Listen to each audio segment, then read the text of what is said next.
Assalamualaikum. Suara jelas nak? Allah Allah. Baik. Bismillahirrahmanirrahim. Kita buka majlis dengan umul kita Al-Fatihah. A'udzubillahi minasyaitonirrajim. Bismillahirrahmanirrahim. Alhamdulillahi rabbil alamin. Arrahmanirrahim. Maliki yaumiddin. Iyyaka na'budu wa iyyaka nasta'in. Ihdinas siratal mustaqim. صراط الذين أنعمت عليهم غير المغضوب عليهم ولا الضالين آمين. بسم الله الرحمن الرحيم. الحمد لله رب العالمين والصلاة والسلام على سيد المرسلين وعلى آله وصحبه أجمعين. ربنا اشرح لنا صدورنا ويسر لنا أمورنا واحلل عقدة من ألسنتنا يفقه أقوالنا. اللهم فقهنا في الدين وعلمنا تأويل واهدنا إلى صراطك المستقيم. وصل اللهم على سيدنا محمد عبدك ونبيك ورسولك النبي الأمي وعلى آله وصحبه وسلم وبعد. Assalamualaikum warahmatullahi taala wabarakatuh. Alhamdulillah, bersyukur pada Allah Subhanahu wa taala, kita bertemu lagi pada hari ini untuk kita menyambung pengajian kita daripada kitab Fi Tafsirul Quran wa Uslubihil Mu'jiz karya Maulana Al-Imam Dr. Nuruddin Itir radhiyallahu taala anhu. Dan hari ini insya-Allah kita akan masuk kepada surah yang baru setelah kita habis perbincangan daripada surah Luqman. Surah Luqman. Baik.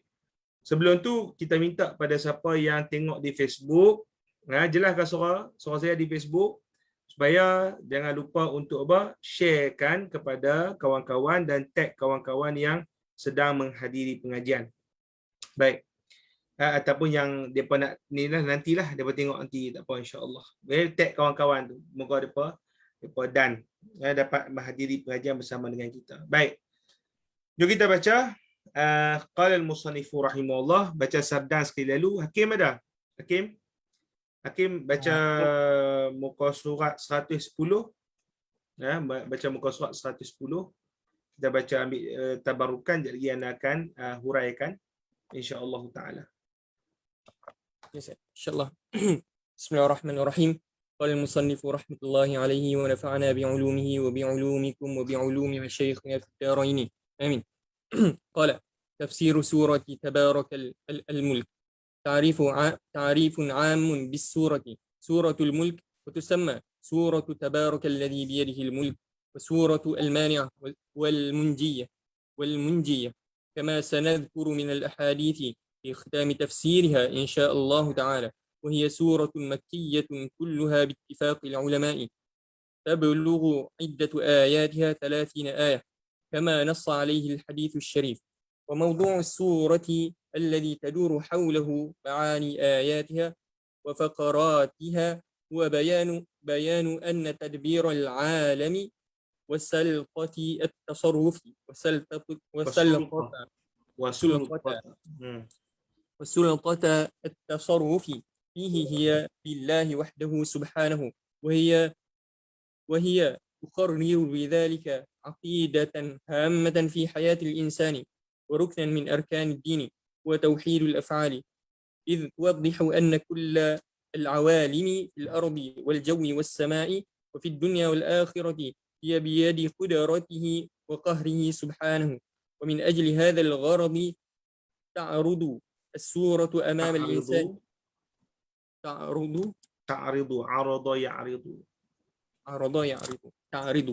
تعرض السورة أمام الإنسان جوانب الدنيا من الحياة والموت والسماء والأرض والعيش والرزق لتري هذا الإنسان آثار قدرته. لتري هذا الإنسان آثار قدرة الله. إنسان jadi apa saya? Fa'il. مفعول أول yang apa asar maf'ul sani. Ya. لتري هذا الإنسان آثار قدرة الله تعالى في هذا العالم مدبرة له متصرفة فيه على أحسن وجه وأبدع نظام وتبين له أن قدرة الله وسلطانه والمتفرد في هذا التصرف والتدبير. مناسبة السورة لما قبلها. Naam. Okey, apa anda terang tu pada antum surah Al-Mulk ataupun dalam kitab surah Tabarakal Mulk. Tabarakal Mulk. Baik. Pengenalan umum berkenaan dengan surah ni ataupun dipanggil ta'riful am. Ta'riful apa? Ta'rifu al-am. Baik, yang pertama apa yang diterangkan oleh Tuan Mengarang radhiyallahu anhu adalah nama lain baginya, iaitu nama lain bagi surah Al-Mulk. Mulk ni maknanya kerajaan. Okey. Nama lain dah surah apa? Dipanggil surah Tabarak. Surah Tabarakalladzi biyadihil mulk. Itu yang disebutkan oleh Tuan Mengarang. Yang kedua, yang ketiga, nama dia adalah Al-Mani'ah, dan yang keempat dipanggil sebagai Al-Munjiyah. Kenapa surah ni dipanggil Munjiyah? Nanti insya-Allah Tuan Mengarang akan menyebutkan di akhir kitab ini bahawasanya Munjiyah ni maknanya menyelamatkan. Munjiyah ni maknanya apa? Menyelamatkan. Maknanya bahawa surah ini insya-Allah taala akan menyelamatkan kita daripada azab kubur nanti. Boleh? Baik, itu nama bagi surah. Yang kedua, Al-Mani'ah maknanya yang menghalang, yang menghalang. Boleh? Baik. Yang kedua, poin yang disebutkan oleh Tuan Mengarang adalah surah ini adalah surah Makkiyah dengan sepakat ulama, iaitu diturunkan sebelum hijrah. Kemudian yang ketiga adalah ayat bagi surah ini bilangannya 30 seperti yang disebutkan dalam hadis. Baik, apakah isi kandungan yang disebutkan oleh Tuan Mengarang sebagai maudhu'? Maudhu' bagi surah ini, yang pertama adalah pentadbiran alam dan urusan mutlaknya adalah milik Allah Subhanahu Wa Taala. Apa dia tu maksud tu pentadbiran semua milik Allah Taala tu? Itu dipanggil sebagai tauhid af'al. Jadi kita dalam surah Al-Mulk ini akan menekankan dipanggil akidah tauhid apa? Tauhid al-af'al. Kita mengaji wahdaniyah, itu akidah kita, kepercayaan kita, keesaan Allah Taala itu kita ada dipanggil wahdatul zat, wahdatul sifat dan juga wahdatul apa? Wahdatul af'al. Maknanya esa Allah Taala pada sifat, esa Allah Taala pada zat dan esa Allah Taala pada pekerjaan dia. Dan makna esa pada pekerjaan dia itu adalah tidak ada siapa pun yang dapat kita kata mengerjakan seperti pekerjaan Allah Subhanahu Wa Taala, iaitu apa saja dekat muka bumi ini, daripada sekecil-kecil perkara, daripada sekecil zarah sampailah kepada masarrah. Masarrah ni adalah peredaran bumi ataupun peredaran bulan, bintang, kesemuanya itu adalah pekerjaan Allah Subhanahu Wa Taala. Nanti dia akan tekan dalam surah ini. Kemudian yang ketiga, dia akan bentangkan hal ehwal pekerjaan Allah Taala secara terperinci. Apa dia tu? Yang pertama adalah hal ehwal duniawi seperti hidup dan mati, kejadian langit dan bumi, kehidupan dan rezeki, ya. Kemudian dia dibentangkan perkara-perkara tadi supaya manusia ini melihat kesan kudrat Allah Subhanahu Wa Taala dalam alam dan bahawa dia adalah yang mentadbir segalanya. Itu style Allah Taala. Kita kena ingat bahawa apa yang Allah Taala cerita berkenaan dengan makhluk-makhluk dia, kejadian-kejadian alam semesta ni, dia nak ajar kita baca. Baca apa ustaz tu? Baca alam semesta. Kita bukan macam orang-orang saintis, orang-orang yang buta hati mereka. Mereka hanya lihat kita kata apa peredaran bumi ke semua ni hanya sekadar berhenti kat situ. Tapi Al-Quran mengajar kita melihat dipanggil kejadian-kejadian alam ini sebagai suatu yang lebih daripada semata kejadian, bahkan dia itu adalah pekerjaan Allah Subhanahu Wa Taala. Maka makin kita melihat alam ini, maka kita akan menambah keimanan. Maka kita lah akan bertambah keimanan kita, khasyah kita, takut kita pada Allah Subhanahu Wa Taala. Jadi ini dipanggil isi kandungan yang utama. Jadi yang pertama, apa yang kita akan belajar dia panggil takbiran Allah Ta'ala itu milik Allah Ta'ala, dan makna itu adalah tauhid af'al.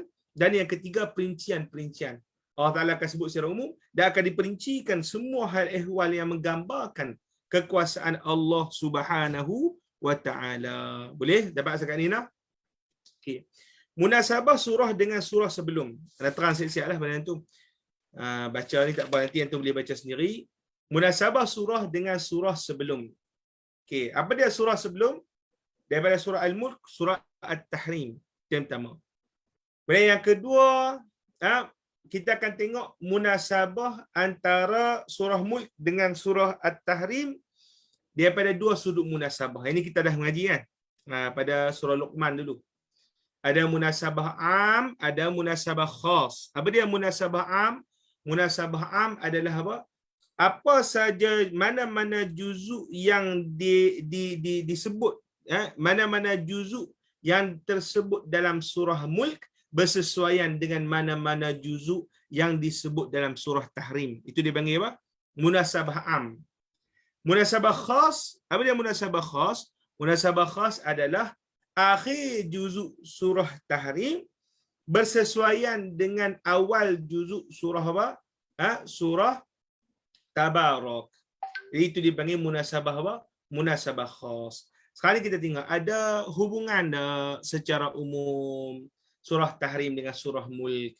Maulana Imam Al-Musannif radhiyallahu taala anhu mengatakan surah Tahrim dia menetapkan kewajipan beriltizam dengan syariat Allah Taala. Ada kan? Apa dia Hakim? Surah Tahrim, ingatlah Hakim kan? Apa ya ayuhan nabi. Ya ayuhan nabi kan? Lima haram ta apa? Lima tuharrimu ma halallah. Lima tuharrimu ma halallah. Tabtaghi mardata azwajik kan? Boleh. Jadi Allah Ta'ala tekan yang paling penting ni iltizam dengan syariat Allah Subhanahu Wa Ta'ala. Dan kita manusia ni tak boleh sewenang-wenang mengharamkan apa yang Allah Ta'ala yang Allah Ta'ala halalkan.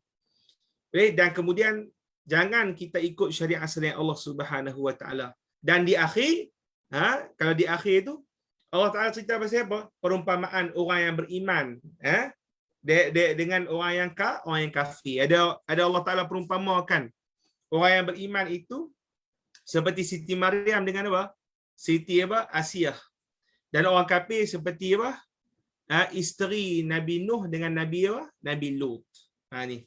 Itu dia panggil apa yang disebutkan secara umum dalam surah At-Tahrim. Baik, ada hubungan tak dengan surah Al-Mulk dengan apa yang kita sebutkan tadi? Okey. Surah Al-Mulk tadi kita sebut menetapkan konsep tauhid af'al. Menetapkan konsep tauhid af'al. Sebagaimana kita kata apa? Tauhid af'al. Apa ada tauhid af'al? Semua yang berlaku di alam semesta ini adalah kerja Allah Ta'ala. Betul? Itu dia panggil tauhid apa? Tauhid af'al. Dan sebahagian yang berlaku di alam semesta ni apa dia? Penurunan syariat. Penurunan apa? Penurunan syariat. Boleh? Jadi sebahagian daripada kita mengukuhkan makna tauhid af'al itu adalah apa? Allah Ta'ala menurunkan syariat. Justru tak boleh untuk kita beriman, beriltizam dengan syariat selain daripada syariat Allah Subhanahu wa Ta'ala. Boleh? Itu dia panggil munasabah am di antara dua surah. Okey. Munasabah khas. Ada tak munasabah khas di antara dua surah ini? Maknanya di akhir surah At-Tahrim dengan awal surah Al-Mulk. Maka Maulana Al-Imam Nuruddin itu menukilkan kata Imam Alusi radhiyallahu anhu. Apa dia? Iaitu apabila Allah Subhanahu wa taala mengakhiri surah Tahrim dengan perumpamaan orang kafir itu adalah dua orang wanita. Dua orang wanita apa? Isteri Nabi Lut, isteri Nabi Nuh yang ditakdirkan celaka, sedangkan mereka ini berada di bawah jagaan Nabi yang hebat, Nabi yang agung. Boleh? Kemudian Allah Ta'ala perumpamakan orang mukmin ni adalah wanita yang mulia, itu Siti Asiyah dan juga Maryam. Yang mana kebanyakan orang masyarakat yang ada di kalangan mereka itu adalah apa? Adalah orang-orang kafir. Tapi Allah Ta'ala bagi kepada mereka berdua itu taufik untuk beriman. Dan tuliskan kepada mereka itu apa? Mereka itu kebahagiaan. Baik, itu dipanggil akhir surah apa? Surah At-Tahrim. Dalam surah Al-Mulk, Allah Ta'ala kata apa? Tabarakallazi biyadihil mulk.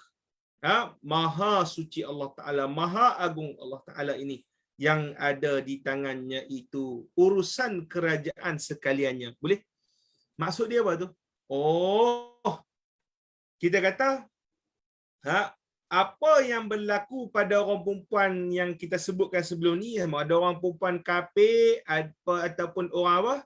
Orang perempuan yang mukmin, itu adalah semuanya tertakluk pada apa? Pada kekuasaan Allah Ta'ala dan qada qadar dia. Dan dialah yang apa? Yang menentukan. Orang ni walaupun dia berada di dalam kalangan orang yang baik, tapi kalau dah memang dia kehendakikan celaka bagi seorang itu, celakalah dia. Seorang lagi, walaupun dia berada di keliling orang kafir, tapi Allah Ta'ala menghendakikan kebahagiaan bagi dia, maka bahagialah dia. Itu jadi kita kata apa? Allah Ta'ala saja yang kehendaki. Dan apa saja yang dia kehendaki jadi. Tidak ada siapa yang dapat menghalang kehendak Allah Subhanahu wa Ta'ala. Itu dipanggil munasabah khasah di antara dua surah ini. Boleh? Baik, bismillahirrahmanirrahim. Okay, kita minta Hakim tolong bacakan ayat Quran surah Tabarak ni 112. Yang baca muka surat tu, yang ayat Quran tu baca. Fadal. Bismillahirrahmanirrahim. Tabarakalladzi biyadihi al-mulk wa huwa ala kulli syai'in qadir. الذي خلق الموت والحياة ليبلوكم أيكم أحسن عملا وهو العزيز الغفور الذي خلق 7 سماوات طباقا ما ترى في خلق الرحمن من تفاوت فارجع البصر هل ترى من فطور ثم ارجع البصر كرتين ينقلب إليك البصر خاسئا وهو حسير. Barakallahu azim. Baik, tabarakalladzi biyadihil mulk wa huwa ala kulli syai'in qadir. Tabaraka. Kalimat tabaraka asal daripada kalimat barakah. Asal daripada kalimat barakah. Makna apa barakah? Maknanya pertambahan. Sama ada pertambahan itu pada sudut fizikal ataupun pada segi makna. Boleh? Fizikal ni macam kita ni, makin daripada kecil makin besar. Boleh? Makna, apa makna tu? Benda yang tak boleh nampak. Contohnya kita ni daripada tak reti jadi reti. Jadi daripada jahil jadi alim. Boleh? Itu dipanggil pertambahan juga. Baik, dan juga maksud maksud apa Syafi'i, tutup mic Syafi'i. Ya. Dan maksud tabarak juga, maksud barakah juga, maksud barakah juga adalah dipanggil subut khairil ilahi. Itu yang disebut oleh Tonga. Subut khair al-ilahi. Apa makna subut khair ilahi? Maknanya sabitnya kebaikan yang dinisbahkan pada Allah Ta'ala. Maknanya kebaikan yang kita kata apa? Kita punya kita tak sangka. Sahabat-sahabat yang lain tolong tutup mic. Tolong tutup mic masing-masing. Baik. Ya apa benda kita tak sangka. Macam contoh kan. Makan sikit tiba-tiba kenyang. Boleh? Amal sikit tiba-tiba masuk syurga hari tu. Maka itu dia panggil barakah. Boleh?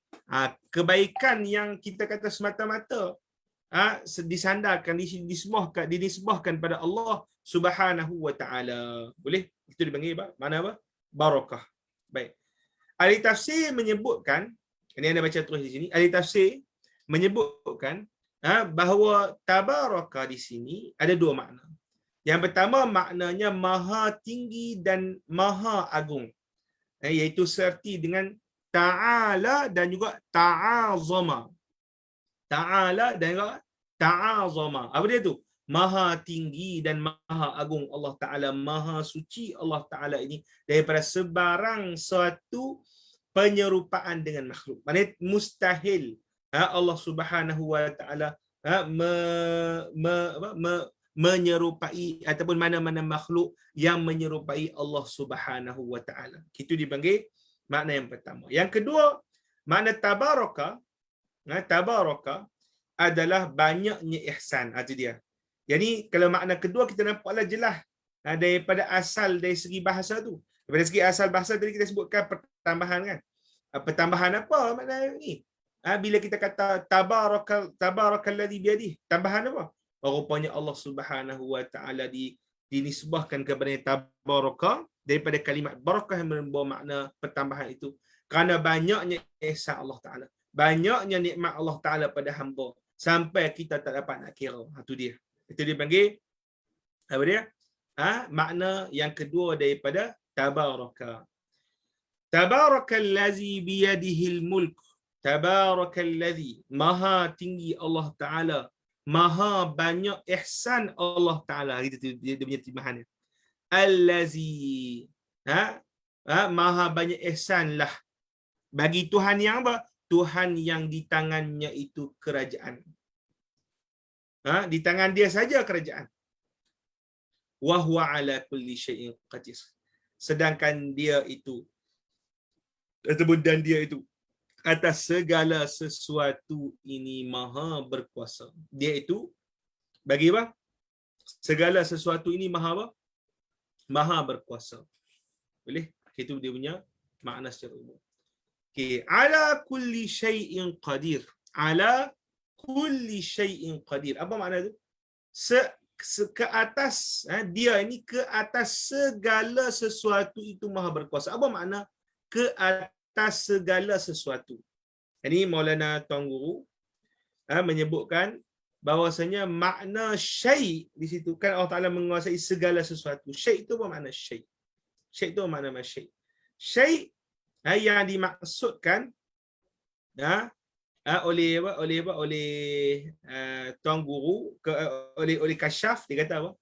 Adalah perkara yang ada, maujud, dan al-mumkin an yujad. Al-mumkin apa? An yujad. Boleh? Itu dia panggil apa? Tafsiran apa? Tafsiran ala kulli syai'in qadir. Jadi kita kata segala sesuatu ni, kita kata yang dimaksudkan Allah Ta'ala berkuasa kepada dia itu adalah benda yang memangnya ada dan memang yang mungkin ada. Boleh? Lepas tu Ustaz, macam mana ni? Maksud dia, kan kita kata sesuatu tu dia ada tiga kan? Kita mengaji, sesuatu ni tiga. Ada sesuatu yang wajib akal, boleh? Ada sesuatu yang harus akal, kemudian ada sesuatu yang mustahil apa? Mustahil akal, betul tak? Suatu tu sebenarnya merangkumi tiga. Suatu tu merangkumi apa? Merangkumi tiga. Apa dia? Wajib akal, mustahil akal, dan juga apa? Harus pada apa? Pada akal. Sekarang ni kita nak cerita, Allah Ta'ala kata, segala suatu, nampak? Segala suatu itu maha berkuasa. Maknanya, kudrahnya itu bertakluk dengan segala sesuatu. Kita mengaji dalam Tauhid, Hakim. Kudrah bertakluk dengan apa? Takluk dengan apa? Apa makna bertakluk? Takluk ni maknanya dihubungkan kudrah dengan apa? Segala mungkinat. Mungkinat saja. Ustaz, takkan tak boleh bertakluk dengan wajib? Tak, takluk dengan wajib apa? Mana boleh takluk dengan wajib? Sebab tak boleh bertakluk dengan wajib? Sebab kita kata makna kudrah ini, kudrah kita mengaji dalam akidah, menjadikan suatu yang apa? Yang tak ada. Itu dipanggil ijad al-ma'dum ataupun i'dam al-mawjud. Menjadikan benda yang tidak ada dan meniadakan benda yang ada. Boleh? Jadi kita kata benda yang menerima ada, benda yang menerima tiada hanyalah apa? Mungkin saja, benda yang harus pada akal. Tapi benda yang mustahil pada akal tak boleh menerima ada. Benda yang kita kata wajib, benda yang apa? Benda yang wajib pada akal tidak menerima tiada. Maksudnya kita kata apabila benda yang wajib itu adalah suatu yang tidak boleh untuk kita kata tidak ada, maka kudrah tidak apa? berhubungan dengan perkara tersebut. Boleh akal kata tak, mana boleh berubah.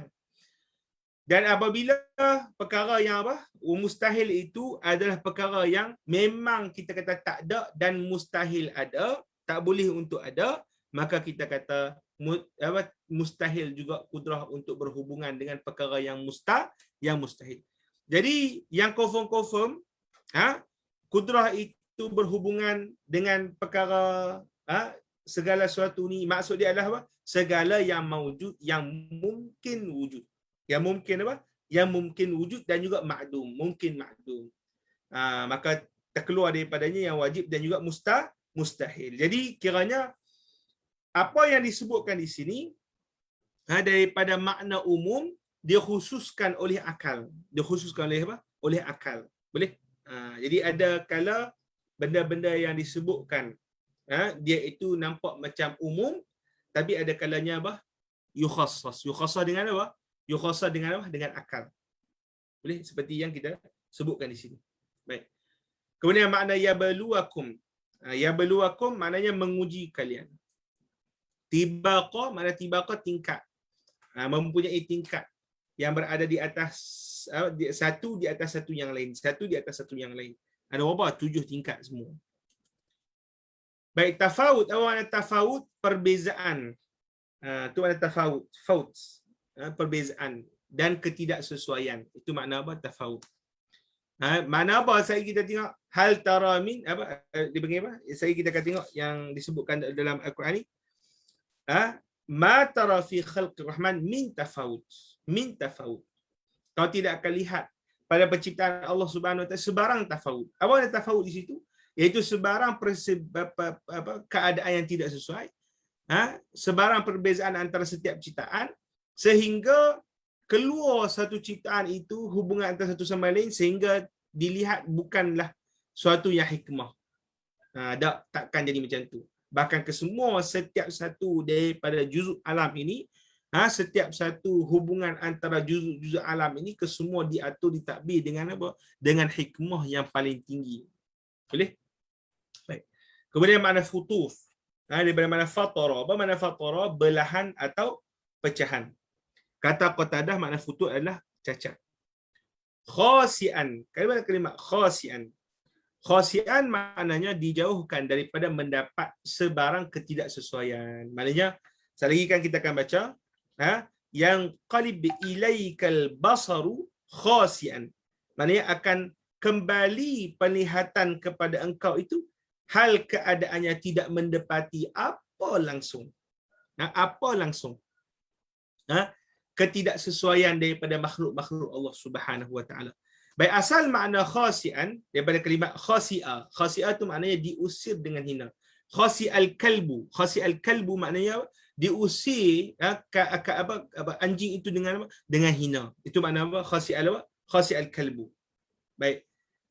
Iaitu yang mana saja di sini apa nak kita sesuai? Iaitu siapa saja nak cuba cari ketidaksesuaian, kecacatan pada makhluk Allah Subhanahu Wa Taala, nak cuba persalahkan Allah Ta'ala daripada segi hikmah ni dan sebagainya, lah kali akan dibalikkan, maksudnya akan dikembalikan mata dia itu dalam keadaan apa? Hina, dicampakkan balik penglihatan dia itu dalam keadaan apa? Keadaan hina.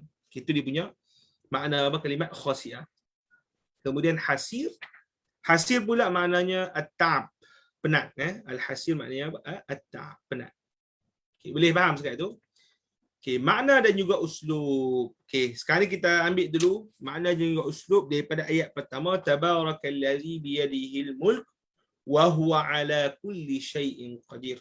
Maha tinggi Allah Ta'ala daripada menyerupai makhluk. Maha suci Allah Ta'ala daripada menyerupai makhluk. Dan maha banyak ihsan Allah Subhanahu Wa Ta'ala. Yang mana Allah Ta'ala itu di tangannya segala kerajaan. Dan dia itu berkuasa atas segala sesuatu. Itu dia. Itu apa kita boleh dapat daripada ayat potong yang kita baca tadi. Kata Tok Guru radhiyallahu anhu, ini saya ringkaskan. Allah Subhanahu Wa Ta'ala yang pertama menetapkan satu asas akidah. Yang mana asas akidah ni lah akan terbit semua makna-makna yang akan dibentangkan dalam surah ini. Apa dia asal akidah tadi yang kita sebut tadi? Tauhid, apa dia? Tauhid apa? Tauhid af'al. Kita apa dia? Berakidahkan tidak ada suatu pun pekerjaan melainkan kesemuanya adalah pekerjaan Allah Subhanahu wa taala. Semua, ustaz, semua. Walaupun pekerjaan kita ustaz, walaupun pekerjaan kita. Wallahu khalaqakum wa ma ta'malun. Allah Taala cipta hampa dan cipta amalan hampa tu dia. Walaupun amalan kita, Allah Taala apa? Yang menciptakan. Okey, boleh? Baik. Kemudian kenapa Allah Subhanahu wa taala menyatakan tabarakallazi biyadihil mulk wa huwa ala kulli syai'in qadir? Kenapa Allah Taala mulakan apa dipanggil perincian kerja-kerja Allah Subhanahu wa taala di bawah ini dengan ayat di atas? Kata dia itu maha berkuasa, dia itu banyak ihsan dan sebagainya. Kenapa? Kerana dia nak menyediakan minda kita bagi menerima bagi apa? Menerima perincian yang bakal diceritakan daripada kerja-kerja buat dia. Boleh? Hari kita bila kita kenal, Allah Ta'ala maha berkuasa, Allah Ta'ala maha banyak ihsannya Allah Ta'ala. Boleh? Jadi kita akan tengok lepas ni, banyak ihsan Allah Ta'ala. Banyak kerja-kerja Allah Subhanahu Wa Ta'ala. Jadi kita dah set dah minda untuk nak menerima perkara tersebut. Boleh? Macam contoh, macam saya ni orang nak apa? Nak bagi muhadarah sekali lagi ni. Saya nak bagi muhadarah ke antum ni. Maka saya punya kata laluan, saya kata apa? Segala puji bagi Allah Ta'ala. Dia membantu orang miskin. Dia membantu orang-orang yang susah daripada golongan fisabilillah, daripada orang musafir, daripada orang yang kesian, dan menetapkan kadar yang bersesuaian dengan apa? Dengan daripada harta manusia dengan apa? Dengan yang sesuai apa dengan asnaf-asnaf tadi. Kemudian Allah Subhanahu wa taala maha bijaksana menyusun daripada pemberian itu ekonomi umat dan sebagainya. Bila anda sebut macam tu dengan kata-kata aluan macam tu, antum rasa anda nak cerita pasal apa, Hakim? Ibu Mili, anda nak cerita pasal apa? Anda buat kata aluan macam tu, anda nak cerita pasal apa? Bila anda sebut kata aluan macam tu, antum rasa anda nak cerita pasal apa? Hakim? Pasal zakat lah, betul tak? Pasal apa? Zakat ada cerita asnaf, tolong orang pakai miskin, tolong, betul apa nak? Jadi, cara anda bagi satu kata-kata menyebabkan antum rasa apa? Minda antum, anda dah boleh agak dia nak cerita pasal apa ni? Itu dia panggil bara'atul istihlal. Nanti kita akan tengok insya-Allah dalam ilmu balaghah, dia panggil bara'atul istihlal. Apa makna bara'atul istihlal? Permulaan yang hebat gitu. Istihlal tu makna iftitah, mula. Istihlal ni daripada kalimat hilal. Hilal apa hilal? Anak bulan. Anak bulan duduk pada mana? Awal bulan.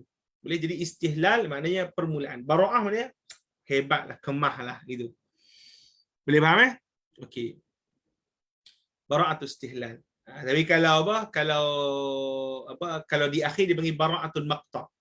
Kalau yang di akhir kita tutup tu bersesuaian dengan apa tajuk kita bincangkan, itu dipanggil bara'atul maqta. Boleh?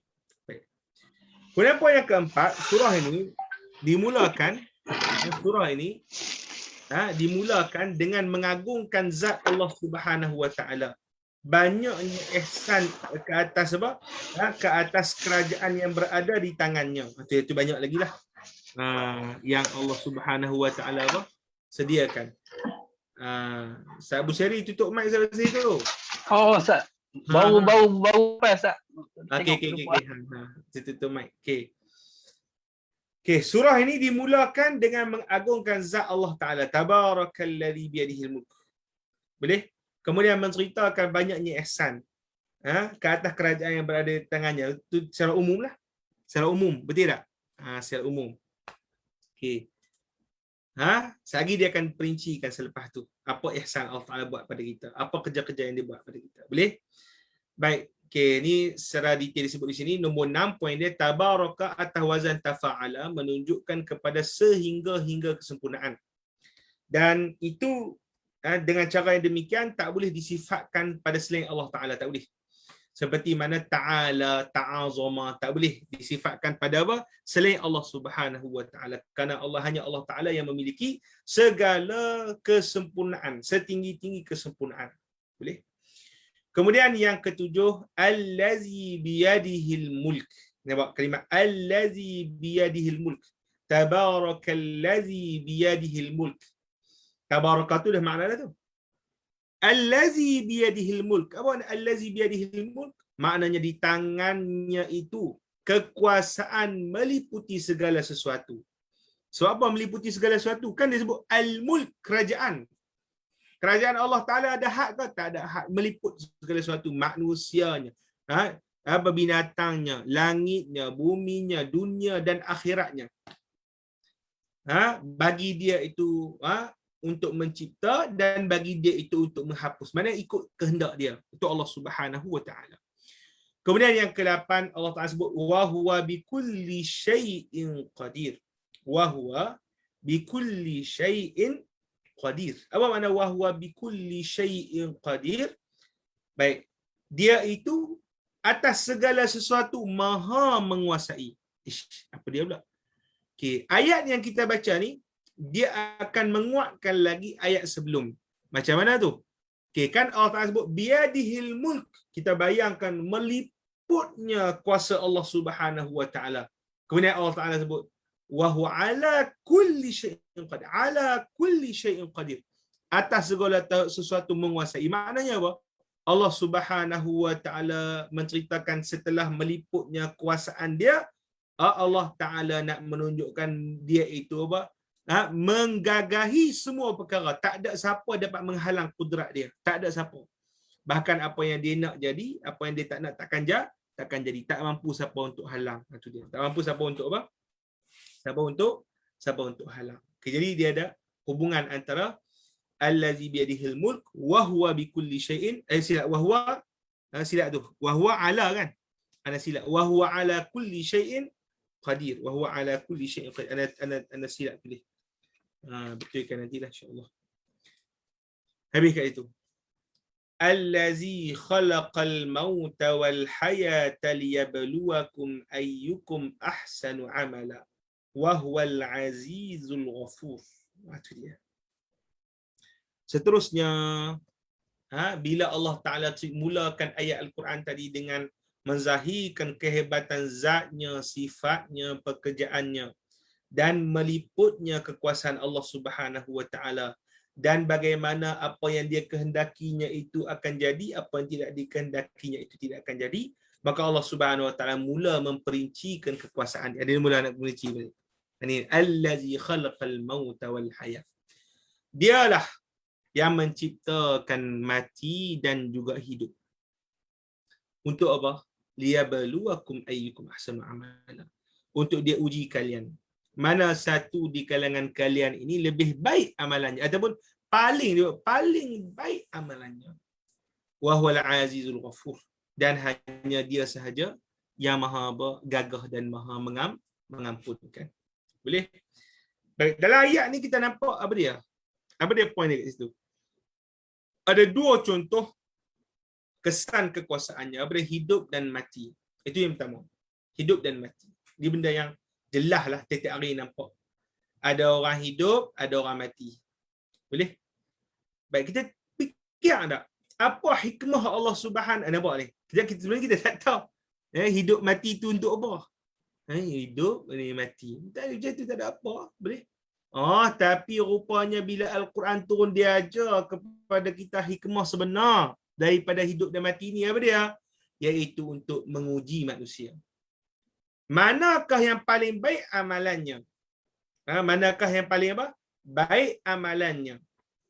Itu kita punya Al-Quran ajar kita. Dulu kita tak tahu. Memang tak tahu. Tapi kita, alhamdulillah, dengan ada Al-Quran ni nikmat. Kita tahu rupanya mati, hidup dan mati ni adalah kita nak beramal.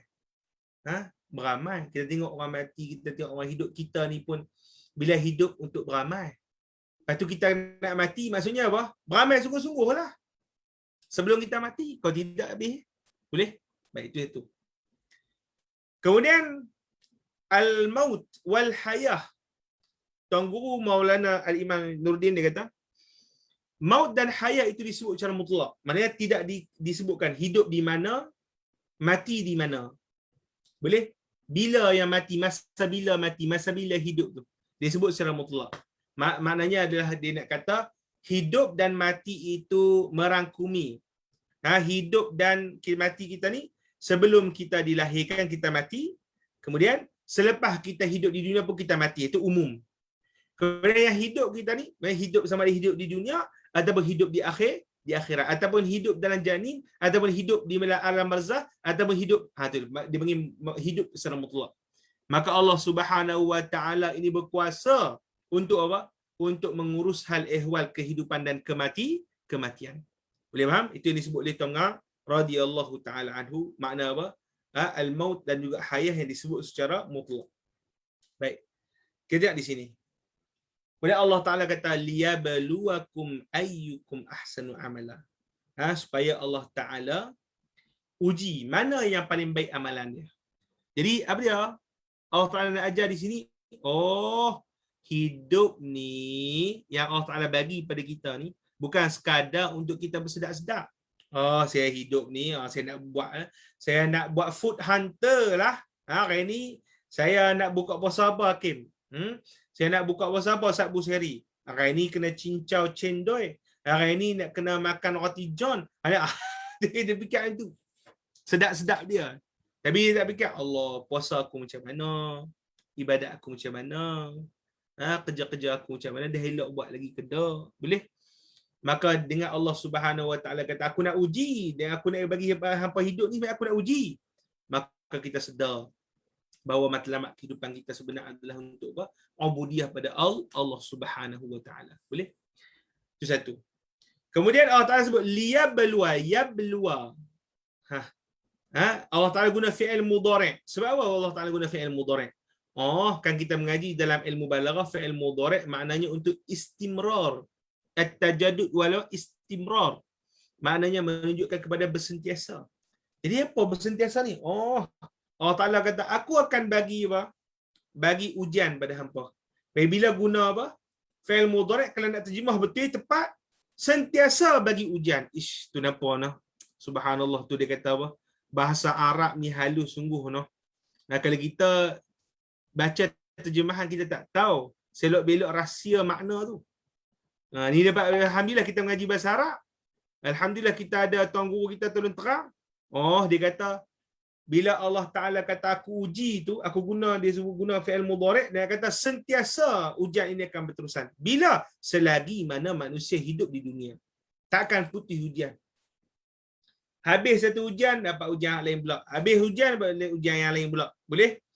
Semua kerja-kerja Allah Ta'ala buat ni sebagai ujian bagi kita. Dia tengok kita. Kalau susah, dia nak kita sabar. Kalau senang, nak kita bersyukur. Itu je. Ada lagi tak? Kalau kita buat kebaikan, buat taat, Allah nak kita sandarkan taat itu pada dia. Jangan sandar pada diri kita, tu'ujub. Kalau kita buat maksiat, taubat pada Allah Ta'ala. Itu semua. Maka ni yang disebutkan oleh Imam Ibn Athaillah Sekandari, disebutkan Abi Hasan Asy'ari, dunia pekerjaan Allah Ta'ala ni ada 4 je. Daripada 4 tu Allah Ta'ala tengok apa mauqif pendirian kita. Imma kita dalam keadaan kesusahan, maka menuntut untuk kita sabar. Imma dalam kesenangan, minta untuk kita syukur. Imma dalam ketaatan, minta kita sandarkan kelebihan itu semua mutlak pada Allah Ta'ala, bukan daripada diri kita. Dan imma bawa maksiat, bahawa kita lepas tu segera untuk bertaubat pada Allah Subhanahu wa Ta'ala. Itu je. Senang tak? Pendirian kita, apa yang kita kena buat di dunia, senang itu. Bab perkara tu. Baik. Kemudian matlamat ujian itu ialah supaya manusia ini menzahirkan setinggi-tinggi amalan zahir dan batin, dunia dan akhirat. Menzahirkan apa dah? Benda apa? Dipanggil apa? Amalan yang setinggi-tinggi kehebatannya. Boleh? Maksud dia apa? Tu dia nak terang, rupanya kita ni bila hidup di dunia ni, kita ni ditimpa berbagai-bagai ujian ni, Allah Ta'ala bagi pada kita dengan ujian ni supaya kita zahirkan setinggi-tinggi amalan, setinggi-tinggi pendirian untuk kita bentangkan di hadapan Allah Subhanahu wa Ta'ala. Itu rupanya. Dan juga untuk kita apa? Jadi manusia yang sempurna lah. Yang apa? Yang sempurna lah. Jadi kita kata, ibarat ujian ni macam apa? Macam ada emas yang ada kotoran. Ini disebutkan oleh Imam Ghazali dan ulama-ulama kita berkenaan dengan falsafah ujian ketika kehidupan di dunia. Falsafah ujian ketika apa? Kehidupan di dunia. Boleh? Emas kan? Kalau kita emas yang kotor, emas yang comot, kalau kita tak letakkan dalam apa? Dalam api, nescaya emas tu takkan murni, takkan dapat emas yang suci, emas yang tulen. Boleh? Dan begitulah juga benih. Kalau kita tak benam dalam apa? Dalam tanah, kita tak tenggelam dalam air, takkan tumbuh benih jadi satu pokok yang besar. Boleh? Maka begitulah juga manusia. Kalau manusia ni tidak diberikan ujian, maka dia takkan meningkat kepada apa? Kepada tingkatan kesempurnaan. Boleh faham? Tingkatan apa? Kesempurnaan. Maka bila kita faham hikmah yang sedemikian, kita bolehkah sebenarnya kata Allah Ta'ala zalim? Allah Ta'ala bagi pada saya macam ni. Allah Ta'ala bagi saya macam tu. Bolehkah kita kata Allah Ta'ala zalim? Tak. Sebab Allah Subhanahu Wa Ta'ala, matlamat dia yang akhir adalah kebaikan bagi kita. Start saja apa emas tu diletakkan di api. Start saja apa benih tu dibenam, tapi akan naik memucuk tinggi. Boleh? Yang itu Ibn Atta' dia sebut dalam ni Lataiful Minan, Lataiful Minan, Hakim, Lataiful Minan. Itu kitab yang penting baca. Anda kalau ada rezeki tasawuf nak baca jugalah. Nak baca juga tasawuf insya-Allah. Faham Jadi kita panggil sesuatu tu bila kita tengok matlamat, apa kita panggil lihat matlamat tu matlamat yang baik, maka kadang-kadang wasilah tu sedikit ada masalah, kita kata tak boleh untuk kata benda tu zalim. Tak boleh kita kata benda tu adalah kejahatan. Bahkan dia adalah semata-mata kebaikan. Boleh? Faham tak? Habis kat situ.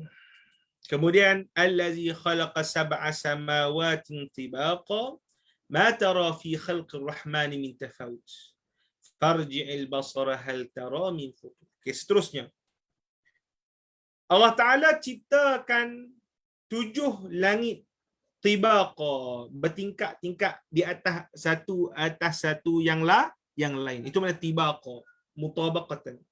Boleh? Okay. Apa yang kita boleh dapat di sini? Ni kerja Allah Ta'ala sebenarnya. Allah Ta'ala menguruskan langit yang 7 ni dan menciptanya itu bertingkat-tingkat. Subhanallah.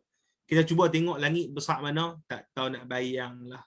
Yang kita nampak di depan mata dia, yang sebaliknya itu apa? Wallahu alam, tak tahu. Kita rasa gerun dengan kekuasaan Allah Subhanahu Wa Ta'ala. Boleh? Maka bila Allah Ta'ala sebut khalaqa, kalimat khalaqa mengingatkan kepada kita pencipta. Takkanlah langit besar ni tak ada pencipta, ada pencipta ni. Hebatlah pencipta. Nampak? Berpindah daripada mata yang hanya melihat benda tu sebagai sekadar benda kepada sebagai suatu benda yang diatur oleh Allah Subhanahu Wa Ta'ala. Itu dipanggil apa? Cara Al-Quran. Cara apa? Al-Quran. Ini yang diajar oleh apa? Imam Badi'uz Zaman Said Nursi lah dalam Rasail Nur. Dia ambil cara Al-Quran. Jadi cara tauhid Al-Quran ni, bila kita betul-betul pelajari detail, kita akan rasa lain. Dia akan bertambah sentiasa keimanan kita kepada Allah Subhanahu Wa Ta'ala. Boleh? Baik. Kemudian poin yang nombor 2 kita kata apa? Allah Al-Quran menggunakan lara bahasa yang begitu menakjubkan. Yang mana apa? Langit yang tak dapat digapai dengan mata kasar ni dan tak mampu akal dengan khayalan-khayalannya untuk membayangkan luasnya itu, tak ada cacat celah. Mana tu? Allah Ta'ala kata apa? Ma tara fi khalqir rahmani min tafawut. Hang takkan nampak pada penciptaan Rahman, Allah Ta'ala dengan Rahman, sifat Rahman dia itu, min tafawut, daripada sebarang ketidakmunasabahan, sebarang cacat celah. Bahkan semua alam semesta dalam sistem yang berpaut antara satu sama lain. Itu dia. Allah Ta'ala bagi tu. Suruh kita bayar. Subhanallah. Kau rasa gerun. Dengar. Rasa gerun cuba kita boleh bayar. Boleh? Farji'il basar hal tara min futur. Ulanglah. Ulanglah pandang. Ulanglah pandangan mata engkau. Adakah kau lihat kecacatan? Itu dia. Ulanglah. Itu apa dia tu? Cabaran Allah Ta'ala. Allah Ta'ala ni bila dia cabar, untuk kita cari kekurangan ni, kita rasa rasa macam mana tu? Hebat Allah Ta'ala. Kita ni lemah. Itu orang panggil tak beriman lagi ke wahai manusia, dengan apa yang Allah Ta'ala zahirkan daripada kekuasaan dia tu. Boleh faham kat situ? Okay, baik. Kemudian kata Allah Ta'ala lagi, Sumarji'il basara karratain yang qalib ilaikal basaru khasiyan wa huwa hasir. Allah Ta'ala ulang. Kemudian ulang balik penglihatan kau 2 kali. Bukan 2 kali, berulang-ulang kali. Yang qalib, nescaya akan kembali kepada engkau penglihatan tersebut. Khasian, hal keadaannya itu hina dina, terbuang daripada melihat kecacatan, wa huwa hasir, dan dia pun penat nak lihat balik. Letih dengan kadar manusia yang lemah ni, nak cuba cari kelemahan yang ada dalam alam semesta yang begitu luas. Tu dia memang tak boleh nak pergi. Tu tak sedap diri lagi. Dia kata, saya ada law of universe. Saya ada bohong semua, tak ada apa. Lain kali law of universe ni digunakan untuk apa? Untuk menyabitkan lagi kekuasaan Allah Ta'ala. Bukan dia nak jadi lawan Allah Ta'ala. Menyabitkan Raja Allah Subhanahu Wa Ta'ala. Boleh faham? Di Facebook okey lagi ni. Yang tengok ni, Facebook. Ashraf Zuki duduk Facebook kah? Abang Zainal, Muaz duduk Facebook kah? Muaz duduk sini. Muaz. Okay, baik. Okey, setakat ni. Okay, kita sambung sikit lagi boleh? Faedah ilmiah. Faedah ilmiah, insya-Allah kita sambung besok pun. Banyak pula ni. Ataupun teranglah. Ya, apa? Ibu Mili ya. Ya, ada apa? Ada soalan? Buka mic.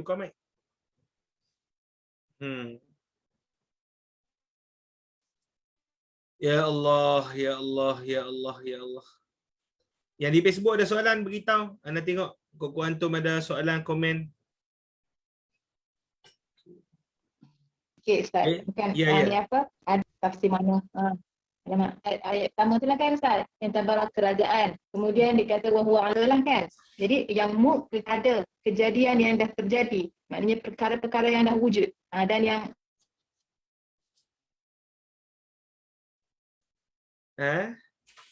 Tak dengar Ibu Midi. Internet problem Hakim semua dengar, Ustaz Busiri semua dengar. Dengar Ustaz, dengar. Nah, Ustaz. Putus ke? Dia terputus ke? Internet Ibu Mili terputus kot. Dia dah betul terputus Ustaz. Ibu Mili dah balik dah. Ada mesin dia balik. Ada. Tak ada. Dia keluar. Ustaz ada soalan Ustaz yang berkaitan dengan ni Ustaz. Ya. Biadihil Ustaz. Kalau biadihil mulk tu takdim wa ta'khir yang Ustaz. Betul? Ya. Maksudnya ada ikhtisas situ. Betul. Nampak Hakim dah ada mula pandai dah tu. Biadihil mulk. Betul. Ikhtisas khas. Asalnya al-mulk biyadih. Asalnya itu al-mulk biyadih. Tapi Allah Ta'ala sebut apa? Biyadihil mulk. Itu ikhtisas. Kita dengar pun khas untuk dia. Subhanallah. Boleh? Memilih di mana pula? Sorry Ustaz, saya punya connection tak berapa cantik. Oh ya. Okay, tak apa. Nohan. Boleh? Ada soalan apa? Ustaz dengar saya ke? Dengar. Tak tadi apa bila Allah cakap al-mulk itu kerajaan yang dah dah wujud, dah existing, dah ada, yang dah kita dah boleh nampak dengan mata kita, kita dah boleh tahu. Tetapi bila dia cakap pasal wa huwa ala kulli syai'in qadir, maknanya syai'in qadir tu apa benda yang dia boleh buat lagi lebih luas daripada itu, maknanya yang tak ada boleh diadakan. Betul, ya. Betul. Kerajaan macam dah nampak, dah ada kan, semua ni dah nampak. Apa yang tak ada, apa yang dia kehendaki boleh apa untuk apa? Diadakan. Itu kuasa Allah Subhanahu Wa Taala. Kita kehendak kita terhad, kuasa kita pun terhad, tak boleh nak apa menghalang kerja Allah Subhanahu Wa Taala. Boleh? Okey. Lagi? Abu Mulia ada yang lain? Yang saya punya connection hari ni lagging teruk Ustaz. Jadi saya tak berapa dengar sangat tadi yang lepas-lepas tu. Oh iya ke? Tak apalah, nak macam mana. Tak apa. Ada rakaman tu dekat Facebook insya-Allah. InsyaAllah. Banyak lagi nak tengok rakaman ni. InsyaAllah. Literate slow Ibu Ya. Okay, baik, tak apa, kita berhenti sini dulu. Dia ada perbahasan ilmiah tu, dia detailkan. InsyaAllah kita jumpa pada besok hari. Cuma anda nak iklankan pada antum, insyaAllah pada 15 Syawal kita akan mula pengajian tafsir Al-Quran insyaAllah. Dan kita akan bahagikan 5 juzuk yang terakhir ataupun 4 juzuk yang terakhir. 5 juzuk yang terakhir lah. 5 juzuk yang apa? Yang terakhir. Yang bermula daripada juzuk 26 akan dibacakan tafsiran kita akan buat macam ni juga lebih kurang, iaitu ada slide dan sebagainya. Juzuk 26 bersama dengan Al-Fadhil Ustaz Fakhru, juzuk 27 bersama dengan Al-Fadhil Ustaz Azwan, juzuk 28 bersama dengan Ustaz Nur Azam, juzuk 29 dengan Al-Faqih sendiri, dan juzuk yang ke-30 adalah bersama dengan Ustaz Fauzan insya-Allah. Kita akan mula 15 Syawal pada 10.30 malam insya-Allah. Pada 10.30 malam. Dan pengajian kita hanya setengah jam saja. Setengah jam atau 45 minit sahaja. Jadi pakat-pakat kesemua daripada kalangan kita hadir. Moga-moga kita dapat khatam 30 juzuk Al-Quran ini berterusan insya-Allah taala. Itu kita panggil pengajian yang akan kita adakan pada 15 Syawal. Baik, jangan lupa kita sharekan pengajian kita ni kepada orang lain dan kita pakat-pakat sharekan, moga-moga ada yang bermurah hati menyumbang pada Akademi Megatrust untuk kita bayar asatizah kita yang menyumbang ilmu-ilmu yang sangat-sangat berharga kepada kita. Jadi insya-Allah Allah Subhanahu Wa Taala saja yang dapat membalas jasa antum untuk menyumbang tadi, dan juga memberi kepada kita taufik untuk kita sentiasa istiqamah dalam pengajian-pengajian di Akademi Megatrust, dan kita dapat lahirkan di kalangan ahbab-ahbab kita di kalangan orang Malaysia ni para ulama. Kata orang-orang masyarakat umum pun dapat manfaat. Depa ni lahir dalam keadaan mengenal Allah Subhanahu Wa Taala, lahir daripada mereka ini insya-Allah Allah orang yang beradab dengan Rasulullah sallallahu alaihi wasallam dan sebagainya. Itu yang kita niatkan. Moga Allah Subhanahu Wa Taala lah yang mengkabulkan niat kita tadi. Amin ya rabbal alamin. Insya-Allah kita akan jumpa pada bila besok hari insya-Allah. Pukul 2 lah kita ambil pukul 2 insya-Allah. Letak pukul 2 lah nah. Wallahu subhanahu wa ta'ala a'la wa azza wa jalla wa sallallahu ala sayyidina Muhammad abdika wa nabika wa rasulika nabiyil ummi wa ala alihi wa sahbihi wa sallam. Wa sallallahu ala sayyidina Muhammad wa ala alihi wa sahbihi wa sallam.